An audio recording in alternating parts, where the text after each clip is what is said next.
বুড়া বয়সে কষ্ট করলাম। আমি ১-১২ বছর ভাড়া মানুষের সম্মত করছিলাম। জীবনের শেষ সময়ে এসে বাবা মার ভরসা থাকে সন্তানের উপর, কিন্তু বাস্তবতা সব সময় সেই আশার প্রতিফলন ঘটায় না। এমনই এক হৃদয় বিদারক দৃষ্টান্ত দেখা গেছে এক বৃদ্ধা মায়ের জীবনে। দুটো মুরগি পাচ্ছি, দুটো ছাগল পাচ্ছি, আমি না খায় কম ঢুকছি।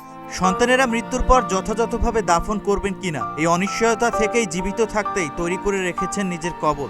ঘটনাটি ঠাকুরগাঁয়ের ভুল্লি উপজেলার বালিয়া ইউনিয়নের বড় বালিয়া পাইকারমণি গ্রামে। বৃদ্ধ আয়েশা খাতুন ওই গ্রামের মৃত আইনাল হকের স্ত্রী। না 18 বছর বাবা বয়স বেড়ারা বুড়ো আমাদের কাছে, আমি তো কবর দিতাম, কাপড় চোপড় কিচ্ছু দেয় না, তেল সাবান কোনোদিনও না।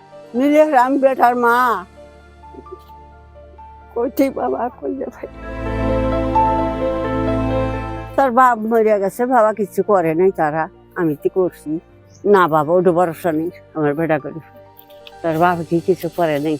স্বামীর মৃত্যুর পর দীর্ঘদিন সন্তানদের অবহেলা ও অনিশ্চয়তার মধ্যে দিন কাটাচ্ছেন মা। ছেলেরা সম্পদ লিখে নেয়ার পর এখন আর কেউ খোঁজ খবর নেয় না। বড় ও ছোট ছেলের বাড়িতে কিছুদিন থাকার পর বনাবনি না হয় বের করে দেন বৃদ্ধা মাকে। পরে স্থানীয়দের সহযোগিতায় স্বামীর দেওয়া 2.5 শতাংশ জমির উপর ঠাঁই নেন আয়েশা খাতুন। কবর খুঁড়ে রাখছে, যদি মরার পরে যদি তার ছেলেরা যদি তাকে না দেখে, এলাকাবাসীর কাছে বলে গেছে সবাই মারি দিবেন।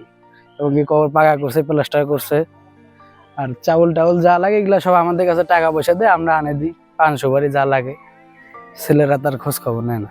ওনার যে মাটিগুলো ছিল ওনার সন্তানেরা লিখে নিছে, নেওয়ার পরে 2-4-5 শতকের মতো মনে হয় দিছে আর কি।